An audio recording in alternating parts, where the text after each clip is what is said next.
ओम साईराम. तुमच्या माझ्या व्हिडिओमध्ये स्वागत आहे. कुठेही स्किप न करता पूर्ण बघा आणि आवडल्यास लाईक आणि सबस्क्राईब करा. तर हे कलांचू प्लांट आहेत आणि आता बघा तुम्ही भरपूर असे नवनवीन फुटवे आलेत.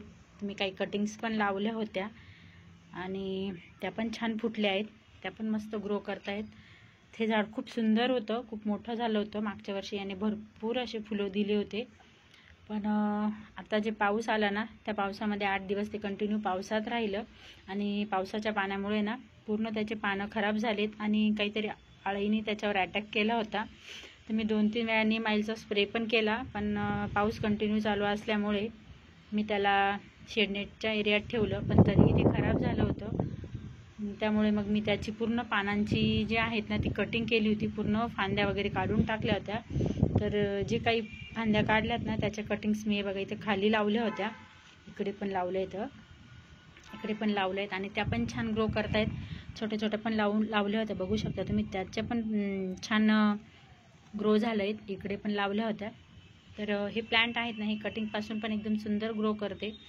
आणि यामध्ये कलर म्हणाल तर भरपूर असे वेगवेगळे कलर्स पॅटर्न आहेत. म्हणजे सिंगल, डबल पॅटर्न, छोटे फुलं, मोठे फुलं, गावठीमध्ये पण प्रकार आहेत. असं कलांचूचं प्लांट आहेत.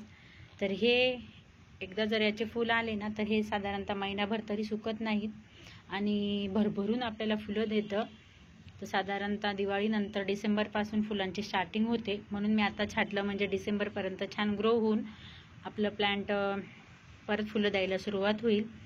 तर त्यानंतर याची जी माती आहे ना ती माती तुम्ही ड्रेनेज होईल अशा पद्धतीची वापरा, जेणेकरून पाणी लवकर ड्रेन होईल आणि आपली जे प्लांटची मुळं आहेत ना ते खराब होणार नाही. त्यासाठी वाळूचं प्रमाण जास्त ठेवा.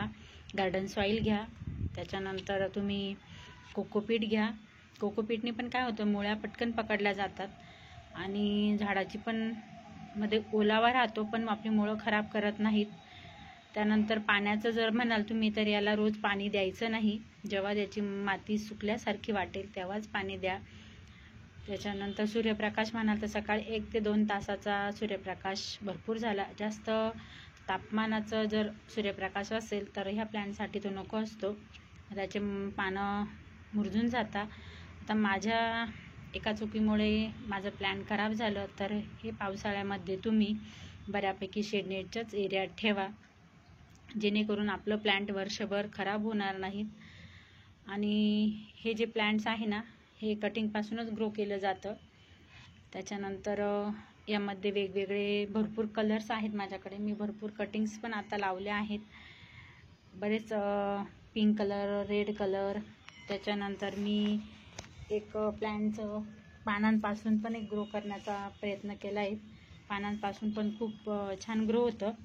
तर इकडे तुम्ही बघू शकता मी हे पानांचं पण ट्राय केलं आहे. इकडे खालच्या साईडला पानं लावली आहेत आणि इकडे वरती कटिंग लावली आहेत. एक 15 दिवस झालेत.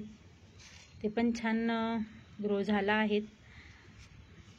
बघूयात, मी तुम्हाला रिझल्ट दाखवाल याचा नंतर व्यवस्थित मुळं वगैरे आले की. तर तुम्हालाही कलांचू प्लांट लावायचं असेल तर तुम्हीही नक्की लावा आणि माझा व्हिडिओ आवडला असेल तर लाईक आणि सबस्क्राईब करा. चला तर मग बाय, भेटू पुढच्या व्हिडिओमध्ये.